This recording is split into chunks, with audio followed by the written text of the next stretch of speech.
say about how it all happened with the Facebook thing. And 7 years later, he said. So in between, probably a lot of preparation. And how was it? Because Marcelo was so busy, still is. How was it to connect to the filming that you did? What was the process like? Well, is this on? Yeah. I would say that Marcelo was extremely patient. It was a long journey, and we were pouring our own money into the film and trying to shoot in between other. And we made another film, and we were making a TV show, and we were trying to put every cent that we had into the film, and so we were shooting as we could. As we could in terms of our schedule, and of course in terms of Marcelo's schedule. So that minimized the amount of time that we could shoot. Right, but you had a conception of the film. What came first, your interest in Marcelo as a dancer, or something else? What was the beginning like? What you had a conception of the kind of film you wanted to make? Wasn't it the banging of the doors and so on? Well, yeah. Olivia Cardino was right. He said that you see Marcelo and you can't take your eyes off him. That's very true. Really, it was dancer, partner, actor that first made an impression on us. But you can't make a film just on that. It was more his story of growing up in Brazil, being the first of his, generation to make it. Kind of like the Brazilian Billy Elliot.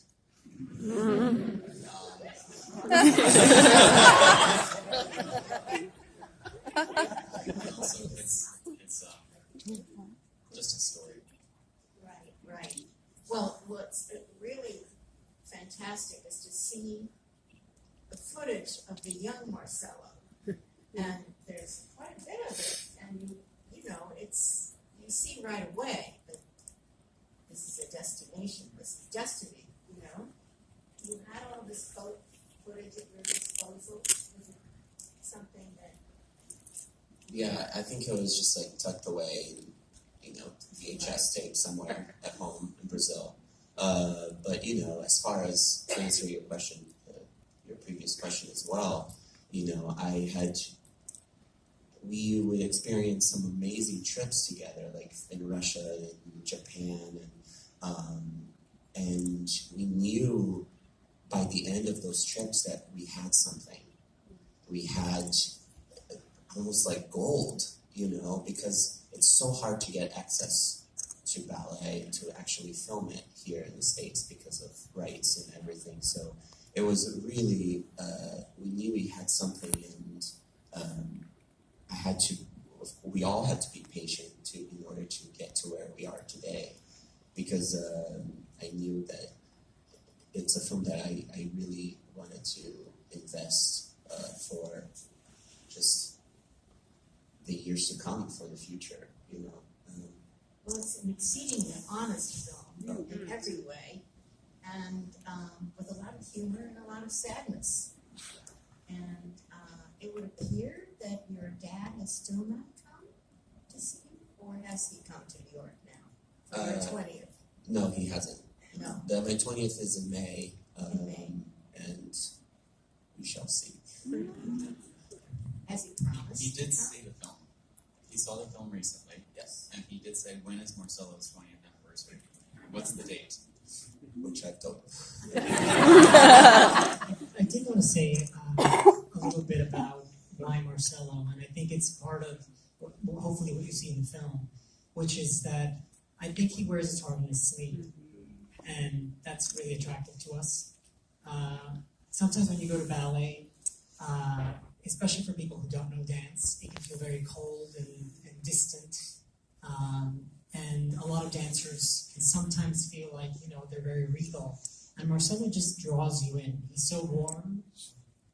He commits, 1,000% to what he's doing. And we just, from the first time that we saw him dance, we thought there was something different about him. Marcelo mentioned the banging of the doors in Swan Lake.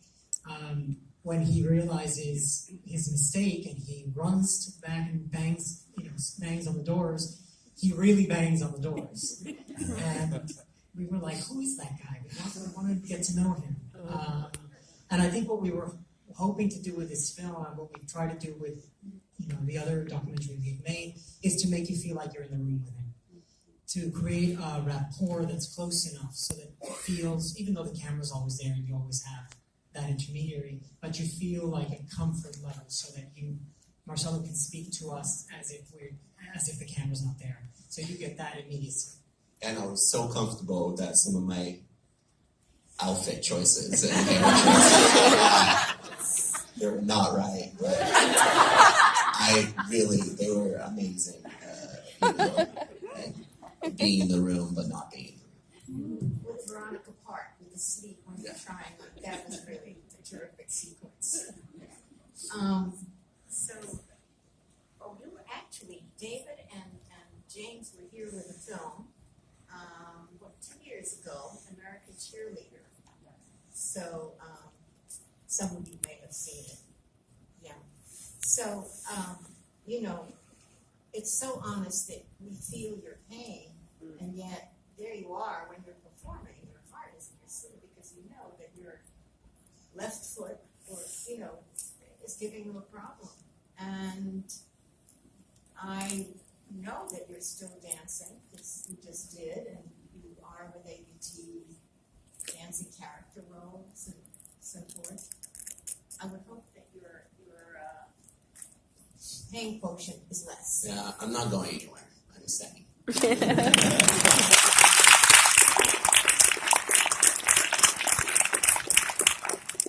Well, shall we take some questions? Sure. Yes. Why does your father speak English so perfect? My father lived The question was, I might have to repeat it, is why did his dad speak English so perfectly? My father went to school in the United States, in Pennsylvania, for a couple of years before he went to Brazil, and before he moved back to Brazil and then met my mom. So he just learned it. Yes. How do you make a emotional connection with your partner, but at the same time you reassure her that you know what is right with her, and that you can take care of her while also taking care of yourself.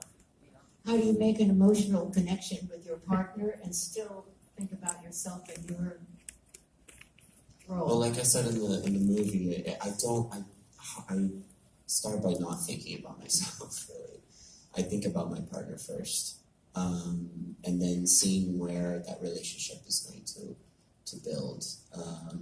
Obviously, there's a lot of communication, just like in life, in a partnership, and I think that if you're both kind of going towards the same thing, the same breath or the same peak or the same low or the same amount of pirouettes, then you'd be happy with dancing together.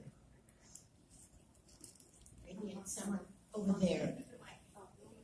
Okay. Oh. Okay, near the front. Hard for me to see. Go on. Yes.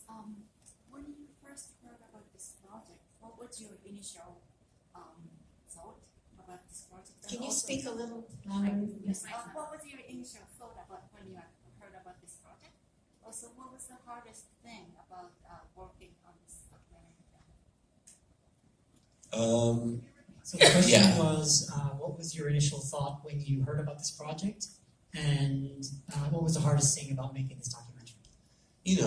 When you agree to a documentary, it's going to be a lot of work. I was afraid that a lot of my time that I spent preparing was going to be on camera, and it was, and that it was going to bother me, because when you're in the studio, you really want to focus on the work.